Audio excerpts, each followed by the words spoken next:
Effect क्या आज आपने महसूस किया कल जो कुछ भी राजनीतिक घटनाक्रम हुआ, और दूसरा अब जब सब चीज़ें स्थिर हो गई हैं, जो कुछ भी घटनाक्रम है वो स्पष्ट हो गया, अब आगे क्या सिनेरियो आप पॉलिटिकली देख रहे हैं?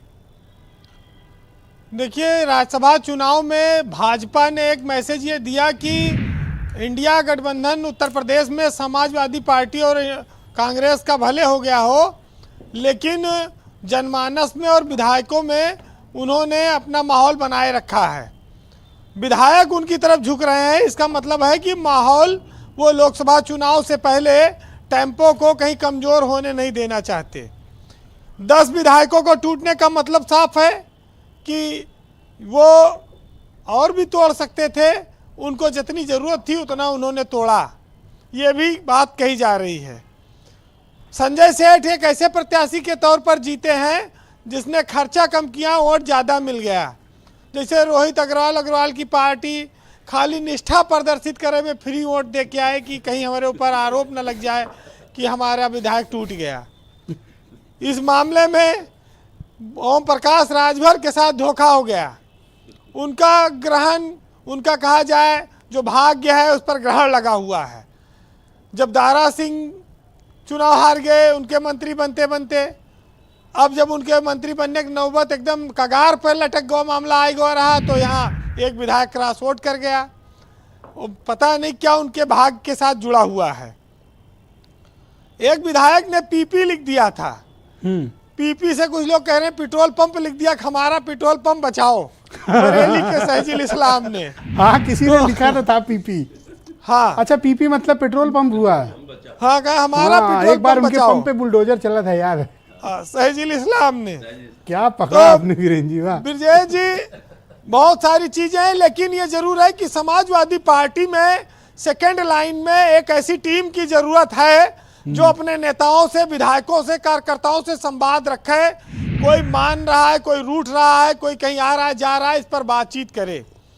हर चीज खाली एक अकेले अखिलेश यादव नहीं कर सकते हैं।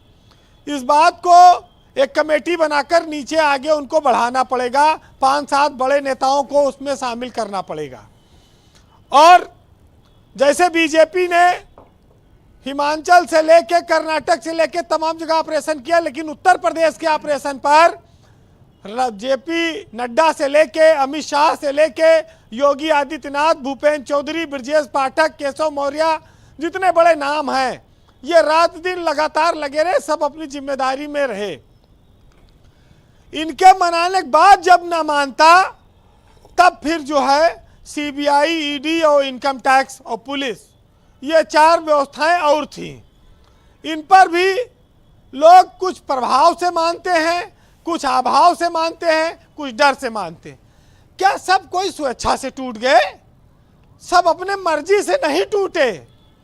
कहीं की वो मार मार के हमसे बयान कराई है, ईमानदारी से हमारा बयान थोड़े है, और तुम जितना समझते हो उतना महान थोड़े है।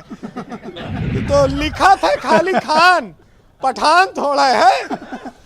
तो ये सब चीजें जो हुई है, सिंह सोच रहे होंगे कि वो क्या बोले, अब कौन सा मुहावरा बोले आपके। साम दाम दंड भेद हमेशा चलता रहा है। अभी विधान परिषद का चुनाव आ रहा है, वहां भी चलेगा। और जो दल सत्ता में रहता है वो करता है, वो प्रलोभन। आ रहा हूँ एसएन सिंह जी, आप ही के पास आऊंगा, बस बीरेंद्र जी बात खत्म कर लें, फिर बढ़िया मुहावरा तैयार रखो आप। हाँ। प्रलोभन भी देता है। ये पहला ही चैनल देश के लोगों ने देखा जिसमें रिपोर्टर जान रहा है कि ईडी और सीबीआई की दुरुपयोग हो रही है, उसके बाद भी खबरें नहीं दिखा रहा है। ठीक, बोलिए बीरेंद्र जी, कंप्लीट करिए। ऐसा है, अरे काहे धमकी दे रहे भाई? बहुत सारी चीजें आती हैं, बहुत सारी चीजें विपक्ष भी कहता है, उसकी बात भी सुनना पड़ेगा, कहना पड़ेगा। खाली आप जैसा कहिए वैसे बोला जाए, यह संभव नहीं है। पल्लवी पटेल ने बोला तो बीजेपी को भी लगा कि एक 8वां प्रत्याशी उतारा जाए। उनका भी हौसला बढ़ा कि समाजवादी पार्टी में मतभेद है, इसका फायदा उठाया जाए। उसका फायदा उठाया संजय सेठ के रूप में। जब उनके पास विधायक नहीं थे, उसके बावजूद वो जीते, तो तोड़ फोड़ को जायज माना गया, सेंधमारी को जायज माना गया। और अब तो रायबरेली और अमेठी में खाली अगर सैनिक विधायक छोड़ दीजिए तो बाकी सब भाजपा में चले गए।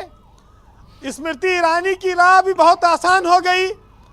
गौरीगंज से और अमेठी सदर से महाराजी देवी तो वोटें नहीं देने आई।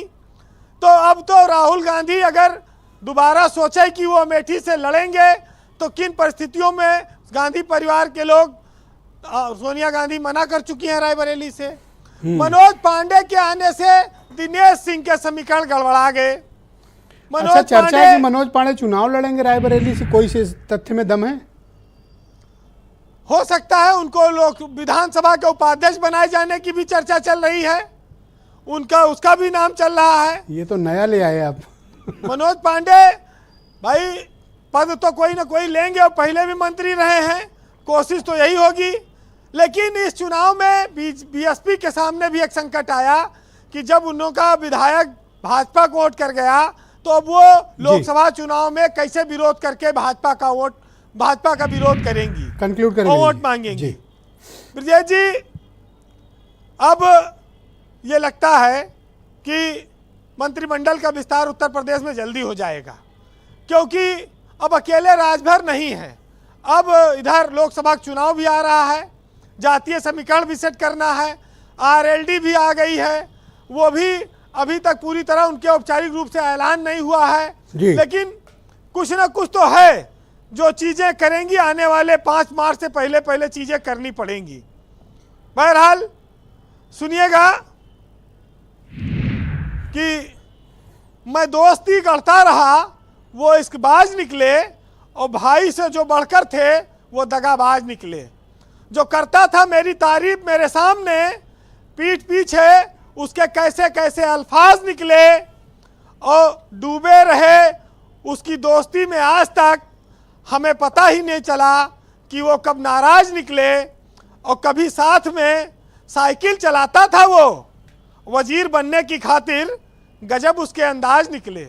बहुत शुक्रिया वीरेंद्र जी, आपका बहुत बहुत धन्यवाद ग्राउंड जीरो से अपने इनपुट, फीडबैक और पॉलिटिकल ऑब्जर्वेशन हमें उपलब्ध कराने के लिए। बहनों भाइयों, इस पर चर्चा को आगे बढ़ाएंगे।